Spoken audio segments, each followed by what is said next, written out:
ജനസംഖ്യയിലെ കുറവ് പരിഹരിക്കാൻ ഇടപെടലുമായി Russia. പ്രസവത്തിനായി school വിദ്യാർത്ഥിനികൾക്ക് ഏകദേശം $1200 പണമായി നൽകുമെന്ന് മധ്യ റഷ്യയിലെ ഒറിയോൾ മേഖല വ്യക്തമാക്കിയിരിക്കുകയാണ്. ഇത്തരത്തിൽ സ്കൂൾ വിദ്യാർത്ഥിനികൾക്ക് പ്രസവത്തിനായി പണം നൽകുന്ന രാജ്യത്തെ ആദ്യത്തെ മേഖലയായി ഒറിയോൾ മാറി. ഗവർണർ ആൻഡ്രി ക്ലിച്ച്വോവാണ് ഇത് സംബന്ധിച്ച പ്രഖ്യാപനം നടത്തിയത്. മോസ്കോയിൽ നിന്ന് ഏകദേശം 320 കിലോമീറ്റർ തെക്ക് മാറി സ്ഥിതി ചെയ്യുന്ന ഒറിയോളിൽ കഴിഞ്ഞ കുറച്ച് വർഷങ്ങളായി ജനസംഖ്യയിൽ ഇടിവ് രേഖപ്പെടുത്തുന്നുണ്ട്. ഏകദേശം 8000-ലധികം ആളുകളുടെ കുറവാണ് ഇവിടെ റിപ്പോർട്ട് ചെയ്തിരിക്കുന്നത്. നേരത്തെ യൂണിവേഴ്സിറ്റി വിദ്യാർത്ഥികൾക്ക് റഷ്യയിലെ ചില മേഖലകളിൽ പ്രസവാനുകൂല്യം നൽകുന്നുണ്ട്. ഈ വർഷം മുതലാണ് $1200 നൽകുന്ന പദ്ധതി യൂണിവേഴ്സിറ്റി തലങ്ങളിൽ പ്രഖ്യാപിച്ചത്.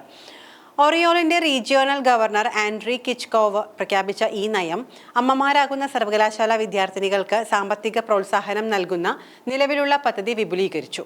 പുതിയ നിയമങ്ങൾ പ്രകാരം മേഖലയിലെ സ്കൂളുകൾ, വൊക്കേഷണൽ കോളേജുകൾ, സർവകലാശാലകൾ എന്നിവിടങ്ങളിൽ മുഴുവൻ സമയ വിദ്യാഭ്യാസം ചെയ്യുന്ന പെൺകുട്ടികൾക്കും ഇപ്പോൾ പേയ്മെന്റിന് അർഹരാകാം.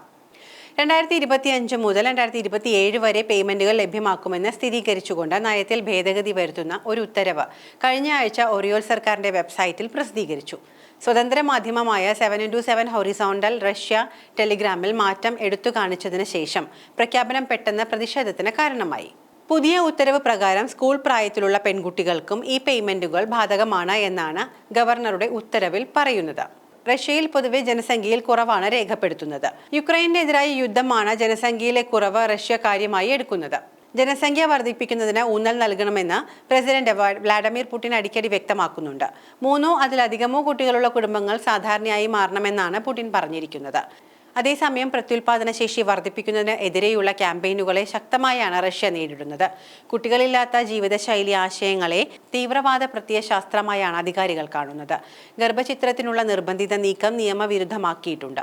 ഇതോടൊപ്പം പ്രസവം പ്രോത്സാഹിപ്പിക്കുന്നതിനായി പ്രസവാനുകൂല്യങ്ങളും വിപുലീകരിച്ചിട്ടുണ്ട്. റഷ്യയിലെ ജനന നിരക്ക് 25 വർഷത്തെ ഏറ്റവും താഴ്ന്ന നിലയിലേക്ക് താഴുന്നതായി ഔദ്യോഗിക കണക്കുകൾ സൂചിപ്പിക്കുന്നു. അതേസമയം മരണനിരക്ക് വർദ്ധിക്കുന്നുമുണ്ട്.